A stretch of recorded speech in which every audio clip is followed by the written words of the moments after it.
My name's Kate and I'm the Events and Activity Assistant here. Today I'm very lucky to be joined by Elizabeth Fisher. She's a research fellow at Northumbria University and her research involves looking at experimental and expanded post-war practice in the North. Today we're going to be talking about the German artist Kurt Schwitters, of whom we have a very extensive collection here at the Armitt, some very important pieces for his biography, paintings, newspaper articles, publishings. Hi Lizzie, thank you for joining me. Hi Kate, thanks for asking. So just to start us off, can you tell me a little bit about Kurt Schwitters, his early life, where did he come from and how did he end up here in Ambleside? Yeah, well that's a big question to start with, but Kurt Schwitters was an important artist in avant-garde practice in the early 20th century. He was German, he was born in Hanover, and he was active in a lot of the art movements that you may have heard of in Europe at that time, involved in Dada and the Stil, and he was a pioneer of many kind of experimental forms, including collage, but also performance poetry. So he was actually quite an established figure in the art world by the time the Second World War arrived. And although he wasn't Jewish, he had been identified by the Nazi Party as one of the artists involved with Entartete Kunst. So he'd already been flagged as a potential blacklisted, I should say, by the Nazis. And he'd begun to receive a little bit of flack, if you like, and he was finding it more and more difficult to get work. But at the same time, he had a son who was about 18, and his son Ernst was quite active in the resistance movement in Germany, and really didn't want to get involved in the youth recruitment scheme into the military, which he would have had to do once he turned 18. So Ernst left for Norway in Christmas 1936, and then in January, very early January, Kurt Schwitters joined him, and there they spent a couple of years living in a flat in Lysaker, which is near Oslo. They'd spent a number of family holidays in Norway, so they kind of knew the area a little bit. But Helma, Kurt's wife, stayed behind in Germany to look after their elderly parents. So the family was split. And so Kurt and Ernst lived in Lysaker until mid-1940, when Nazis were starting to look at Norway. And they decided that it wasn't going to be safe for them to stay where they were. And so they left their apartment in Lysaker 2 days before, in fact, the Nazis knocked on the door. So they just escaped. And they began a 3-month journey through Norway, walking on trains and buses, but also on boats, right to the top of Norway, to the Lofoten Islands. And it was a really dangerous journey that affected them both in very significant ways. Kurt Schwitters, for instance, who had been ill with epilepsy as a child, got the epilepsy returned, and later in life he suffered strokes and a lot of ill health, I think, as a result of both the traumatic journey and then his life in an internment camp once he finally got to the UK. So by the time they got to the Lofoten Islands, they managed to catch the last boat that left Norway before the government stepped down and were overthrown by the Nazis. So again, a narrow escape by the time they got to the Lofotens, and they arrived in Edinburgh and were immediately interned in Britain. And Schwitters spent about 2.5 years in internment camps, moving all around the country. Ernst was released a bit before him, but finally, when he was released, he went to London, where Ernst had found a job and was working, and they lived there between about 41 and 45, the end of the war. Now, Schwitters was given the status of an enemy alien when he was in Britain, so he wasn't allowed to work. And he didn't have any nationality papers either, so he was stateless. So you're kind of trapped. But Ernst had got a job with the Norwegian government working as a photographer, and after the war, Ernst wanted to move with his fiancée back to Oslo, which is what he did. But that meant that Kurt and his companion Wanty couldn't continue living in London. And during the war, they got the news that Helma had died. She had been looking after their parents in Hanover and got ill with cancer and died before they were ever able to see her again. So it was a difficult time for Kurt Schwitters, and he and Wanty had been on holiday to the lakes initially in 1942. And this was partly because Ernst had suggested it. Ernst was quite a keen traveller, and the Lake District reminded the Schwitters of Norway, of the scenery of the mountains in Norway that they had spent happy holidays in.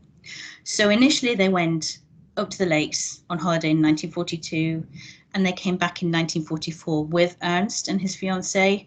And then in 1945, they made plans to head north, stopping in the Lake District initially, with the plan to move on to Scotland, possibly to Edinburgh.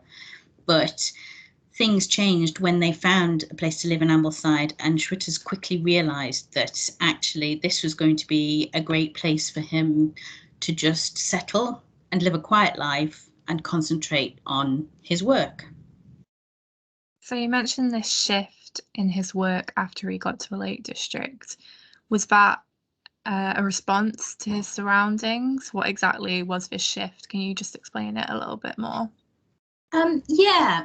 Okay. Well, when I started to look at Schwitters' time in the lakes, I first of all kind of tried to work out what he did with his time, and I think that has a bearing on this shift in his work, because there are various writers who said his daily routines involved working from 8 till 1 and then taking a packed lunch and his paints in a backpack up onto the fell and spending the rest of the day out on the fells in all weathers as much as possible.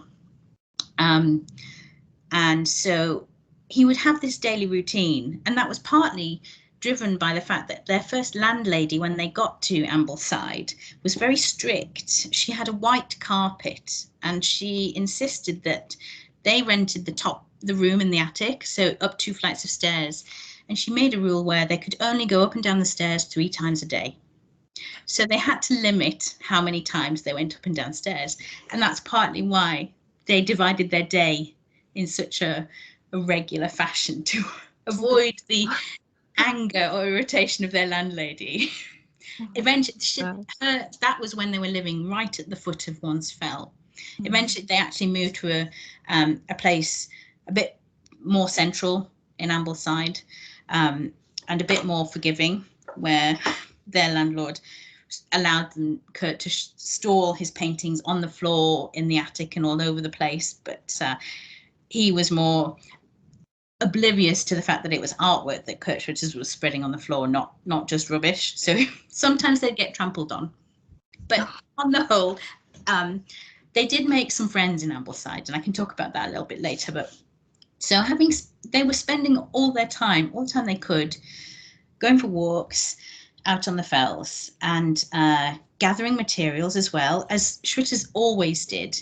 Whether he was in a town or a city, he would look at what was around him and pick things up. And so obviously when he gets to Ambleside and he's walking on the fells, the things that he's picking up are natural objects as opposed to bus tickets, if you like. So there's an increasing number of natural materials coming into his collages and his assemblages.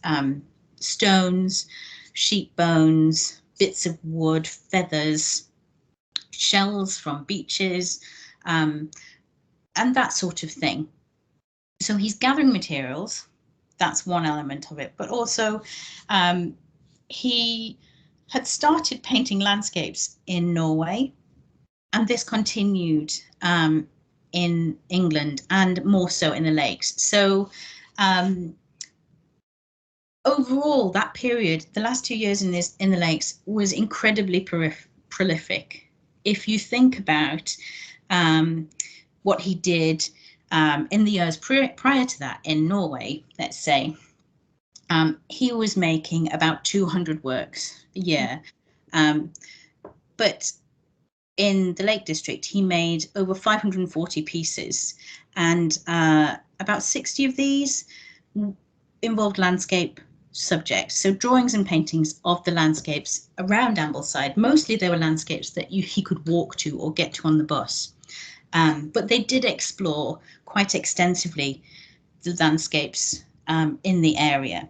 So he was painting landscapes, and this was when they spent the afternoons on the fell, that he'd paint in situ, on plein air, painting on bits of hardboard or other surfaces that he could find. And then he'd carry the wet paintings home on the outside of his rucksack to dry. But the bulk of his output during those last years in the Lake District were these collages and assemblages. A huge number of pieces, Merz pieces he called them, where the different elements were combined and painted over and incorporated into new abstract works. He experimented with painterly techniques, so there's an increasing sort of naturalness or a conjuring of natural elements using painterly techniques like stippling, or with in the collages using translucent bits of paper or and lots of paste to give the impression of wind or passing clouds. And there are a number of allusions in the titles of some of these works. So there's a real sense of place coming out of that practice. And one thing I haven't mentioned yet, but really need to, is the Merz barn, which he embarked on in the middle of 1947. And this, in many ways, was the consummation of all of this experimental activity across different media. Now, it related to previous installations that he'd done in Hanover and in Norway. The Merz barn was essentially, he called it a sculpture to walk into. It was an installation in which you would go into a space, and he'd modified it and created these sculptural forms so that it forced visitors to navigate the space in a very particular way. And this space in Hanover, which unfortunately was destroyed by Allied bombs in the war, I suppose was the first incarnation of this notion of the sculpture that you can walk into. The play of light was also very important in this space. It was really about creating this a new aesthetic experience. Mm-hmm. So when he was in Norway, he started a second one, and also on a little island called Hytøya, where they had a little cabin that they used to go to on holiday in the 30s. He also started to Merz that little hytte, if you like, on Hytøya. He never called it a Merz work particularly. So the final Merzbauten, the Merz barn in Great Langdale, was a third incarnation of this notion that a sculpture that you could walk into. He never managed to finish it because he died in January 1948, but that incorporated lots of these ideas, materials from the surrounding area, and of course the structure itself. The Merz barn, it was a simple farm building. It was actually constructed to keep farm equipment dry. It was a small building with dry stone wall exterior, a corrugated tin roof, and water running over the ground under the walls across the floor. So it was very basic, but he started by kind of shoving sticks into the walls of the Merz barn to create an armature on which that he could build the Merz barn wall that we know today. He used plaster. He would if you can imagine these sticks and wires and strings sticking out of a rough slate stone wall. So finding anchors where he could and building something, an armature over it so that he could then cover it with plaster, which he would then polish or work in other ways. In some parts it's very roughly textured, in other parts it's very, very smooth. He painted it, he mixed colours, but also incorporated found objects into the Merzban wall, some of which were entirely buried by the time he died. Others you can still see sort of bits peeking through. So yes, as I say, the Merzban wall was never finished, and when he died he had made these tentative structures in the rest of the space, but these were taken down in 1948 by Harry Pierce and Ernst Schwitters because they felt that they made it more difficult to see the work that Schwitters had actually completed on the end wall. So for a number of years after Schwitters died, people could make their way down to Great Langdale and kind of walk up this track and discover the Merzban completely untouched. Sometimes it was used as an artist studio, sometimes as a garden store, until about 1965, when Richard Hamilton, who was teaching at Newcastle University, came upon it and realised that actually if the wall stayed there, then it was going to deteriorate and probably just completely disintegrate. So it was his initiative to try and preserve it. And while they tried to keep the Merzban wall in the Merzban, funds weren't forthcoming, and in the end it went to Newcastle University, where the artwork itself is sort of preserved in a semi-naturalistic scenario, so that you can imagine what it was like to be in front of it in Elterwater. And now all you can see in Great Langdale is the remains, the shell, the Merzban itself. Do you think that he was happy living here? Do you think that despite, this lack of money and lack of success that he unfortunately suffered, do you think that he had a happy life here despite all of that, because he was in nature and he was with Wanty? And I don't know, I suppose if you've read the letters, then I'd probably shed a bit of light on it. Yeah, it's difficult, isn't it? There are aspects of lightness and darkness.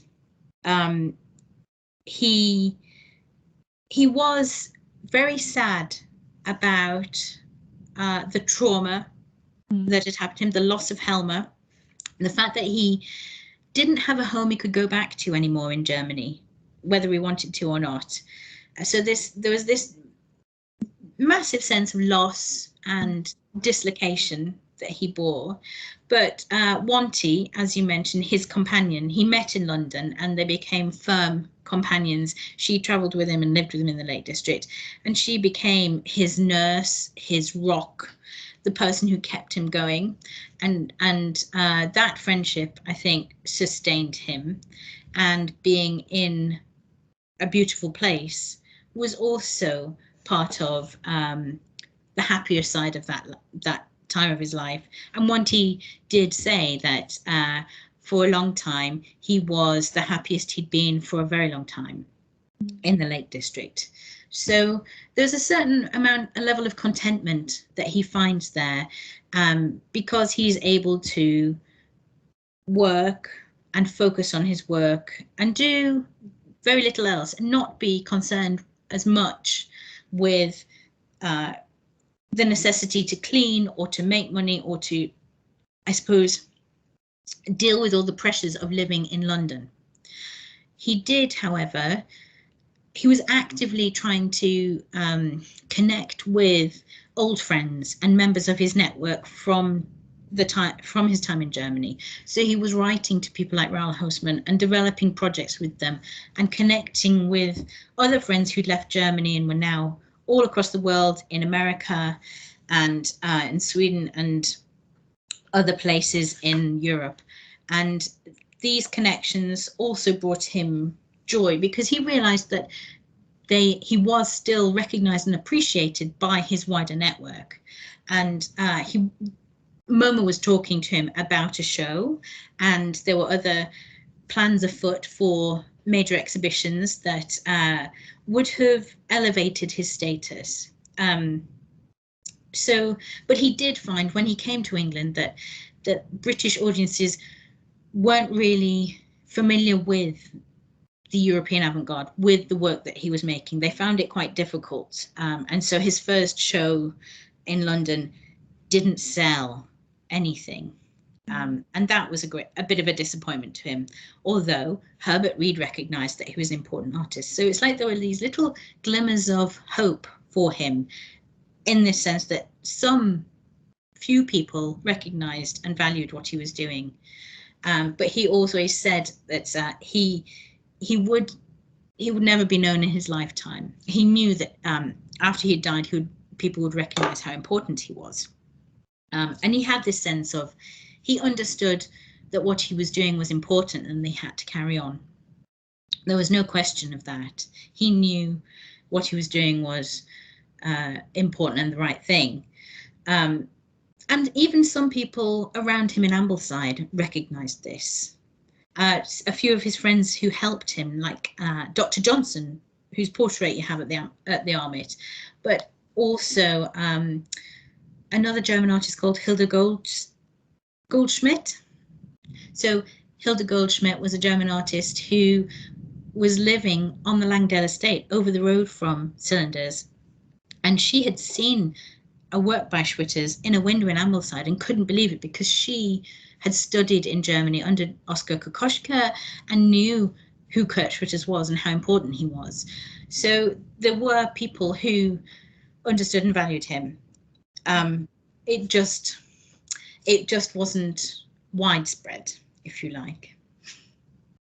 Is there something here at the Armitt, a particular piece of the collection that maybe stands out to you as something, a favourite of yours, or something particularly important when learning about Schwitters? Well, interestingly for me, I think it was a process of close looking at Schwitters' landscape paintings that really brought me to appreciate his entanglement with materials. So you do have a major abstract work, and it's a really important piece and very interesting for many ways. But the things that I like most, I think, are a few of the landscapes that I know that he painted very quickly in situ. I think the view from Blue Hill is one that I'm very fond of because of the lightness of touch and the colour, the handling of the paint. So if I was to pick any of them, it might be that, or it might be the thickly painted trees in the view of Silver Howe. So yes, to go even more specifically into, there are little parts of individual paintings that I really enjoy, and it's not a collection of blockbusters, but it really does reward sustained looking and thinking about Schwitters, because you really get a different sense of the artist from looking sideways at him. Fantastic. Thank you very much, Lizzie. That's been really interesting, and I hope that everyone watching has enjoyed this virtual behind the scenes here at the Armitt. Just another reminder that we are open now, and we do have an exhibition on the Pull of the Fells. We also have Schwitters' work and parts of the collection which might be of interest to you if you want to do a bit of research about Schwitters. Thank you very much, Lizzie, for your time, and I'll see you all next time. Thanks, Kate. Bye. Bye.